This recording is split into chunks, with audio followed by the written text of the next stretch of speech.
Sin is always lurking at the door.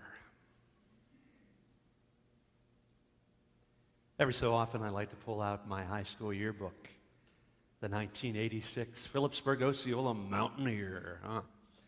That over 200 students in my graduating class. So next to each of the senior pictures, there was a listing of all activities, scholastic, athletic, etc., and then also an ambition. And I think that's my favorite part to look at, to see what people wanted to accomplish and to achieve. So since Phillipsburg is not so far away from here, I'm not using the actual names. But first of all, from Mitch, this was his ambition, to become a science fiction writer and to live on the beachfront at Santa Cruz where I can party my life away. Now, I have never seen his book on a shelf in Barnes & Noble, and as far as I know, he never made it to Santa Cruz. Penny, who I was involved with in a Sunday school class many years, to be successful and renowned.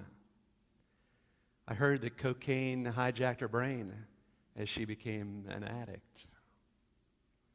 Or Phil, who is extremely intelligent, ambition to succeed in everything I choose. Well, I heard he chose to do a whole lot of drinking at Penn State. And mainly jobs were low-paying jobs in restaurants. See, many of my classmates, I would say the greatest goal, the biggest ambition for most was to make my parents proud or to get a good-paying job. But some of them didn't make their parents proud. Some of them went down paths of destruction that I don't think they ever thought they would. See, we have to recognize how vulnerable we are. And all it takes is one false step or one path in the wrong direction. We end up being very far from where we originally intended. Is your family dysfunctional? Well, take heart. Most are. And as we look at the original Adam's family, we come to recognize that that first family was very dysfunctional. Two brothers, different as night and day. Cain, the tiller of the ground, the farmer. Abel, the caretaker for the flock, the shepherd. And God gives them this command to offer a sacrifice to Him. We don't know the specifics. We don't know the rhyme or reason why this comes about. But each one offers to God their sacrifice. And Abel's is accepted and Cain's is not. Now, some might say, well, it's because God wanted a blood sacrifice. Well, if Cain was a farmer, what blood did he have to offer, right? We read in the book of Hebrews, as that man writes the words about faith in the Halls of Faith chapter, he shares that Abel had considerable faith, whereas Cain did not. That lack of faith is the problem. Now, it's not spelled out there specifically. It's hard to know. But in my own mind, here's what happened.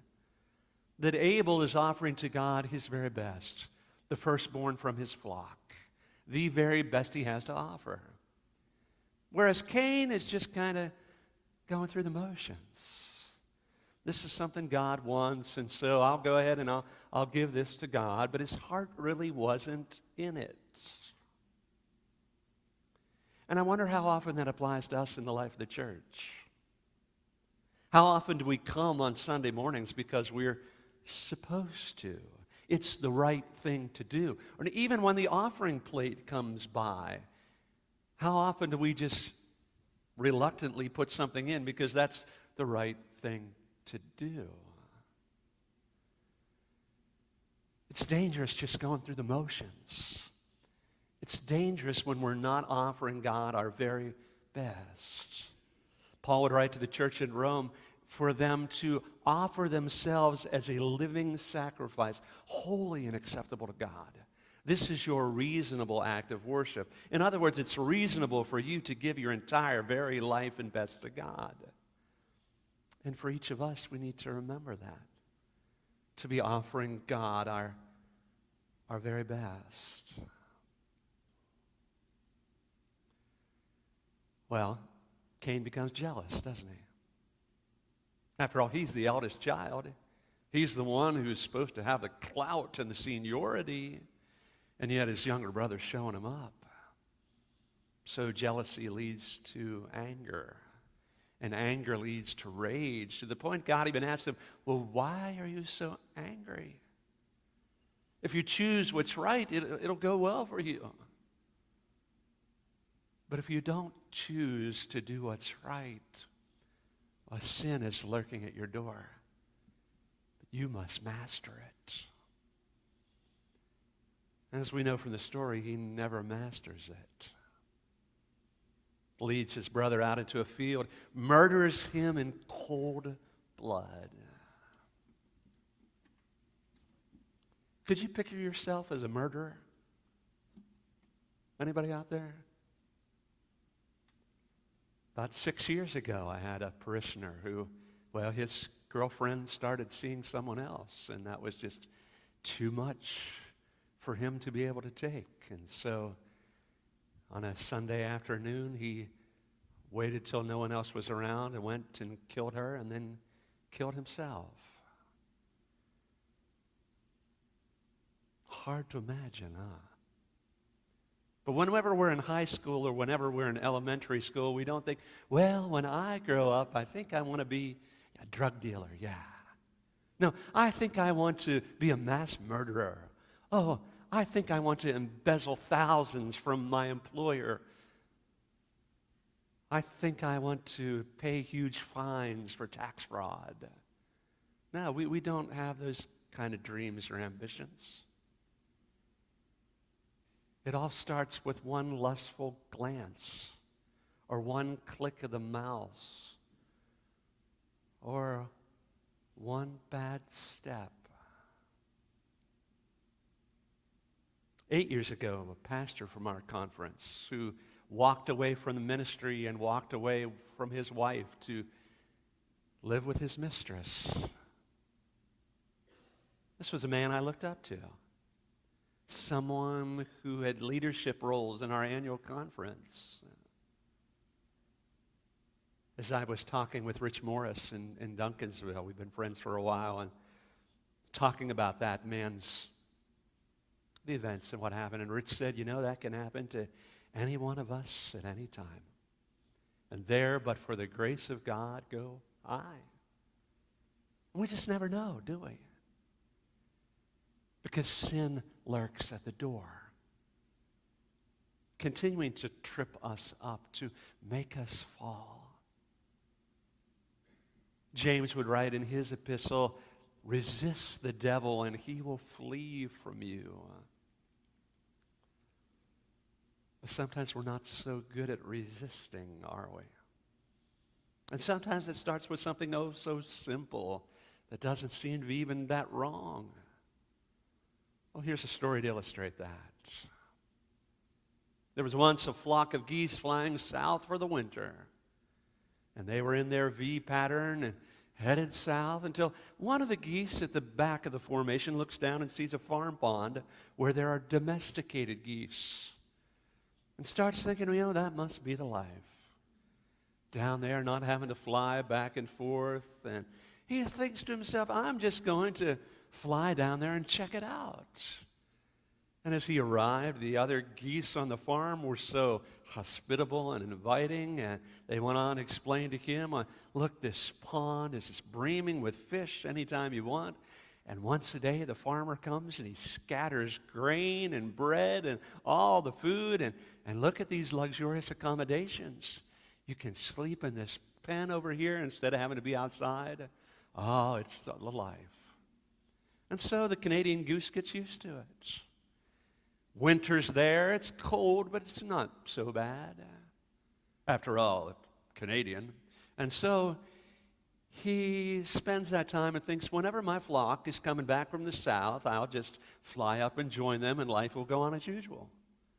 And so eventually spring started to come and the geese were flying back north again, and he hears his flock a-honking, and so he goes straight up and then joins them in the V formation, flies for a little while to come to realize, I think I ate too many fish. I can't keep up the pace. I'll catch you guys in a few months. And so flies back down to the farm pond. Thinks to himself, well, I'll work out a little bit more. I'll try to eat a little less fish. I'll be able to join them when they're headed south once again. But eventually, they're headed south once again. He hears their honk, and he flies up to join them, but he is so out of shape at this point, he can't even get beyond the tree line by the pond. And so circles back and just swims around the pond for a while. Eventually, as months pass, his flock is going by again, but he doesn't even hear the honking. In fact, he doesn't even fly anymore. All that he does is waddle around the farmyard because he's become a domesticated goose. Now, that's where the story ends, but twice at the 5:30 service last night after shaking people's hands, they said, you know what should have happened to that goose? He should have been served for Christmas dinner, right? That's what people said. Well, who knows what exactly happened? But he wasn't living the life he was intended to live. He wasn't born a domesticated goose. He was born a wild Canadian goose. And sometimes that's our lives. We were born to be a child of God, to take on the image of Christ, to live in victory, to be transformed and agents of transformation in the world. But all it takes is that one wrong turn. And he was just eating a few fish after all, right? He was just being a goose. What's wrong with that, right? But he ended up so far, far away from who he was meant to be. And sometimes we end up so far from who we were meant to be.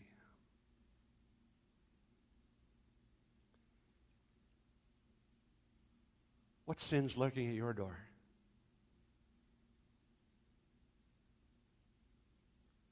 God said to Cain, sin is lurking at your door, but you must master it.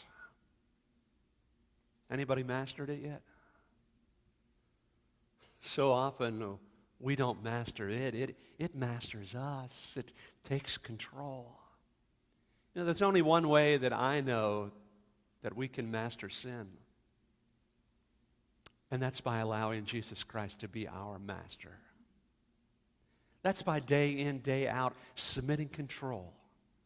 Our thoughts, our words, our actions, our attitude, every part of who we are, we're putting in Jesus' hands, saying, you're in charge. You lead this. Hand your life over to the Master. Some of you today, as we're preparing for communion, might feel like that goose. Man, you've been down this path and you're far away from what God wanted for you. Let me remind you that God does not condemn you. God is not ashamed of you. Whatever feelings of guilt you might have, God loves you. And God is really saying, come home. God wants nothing more than to have an intimate relationship with you. And that's why he would send his son to die, so that you could have that forgiveness and freedom. Maybe some here today are kind of like Cain, not that you're a murderer, but the fact you've just been going through the motions. You're here because, well, it's the right thing to do. It's what you're supposed to be doing. Would you ask God to renew your passion for him, your desire to offer the very best? Like the song Jesus Culture sings, set a fire down in my soul that I can't contain, that I can't control. I want more of you, God. May that be your prayer, a desire for more and more.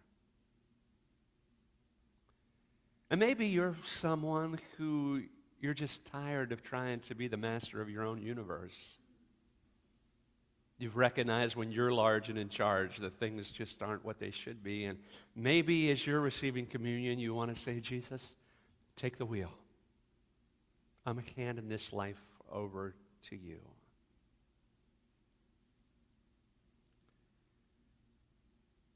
Sin lurks at the door. We take steps far, far away from where we could go. But one young man had words of wisdom in here. Perhaps they apply. His ambition was to always remember God will never make another yesterday, but is in control of all my tomorrows. Some guy named John Goddessart wrote that. May we recognize sin lurking at our door, but may we experience the sweet release of forgiveness that we allow Jesus to be our master and live for him. May it be so now and forever. Amen.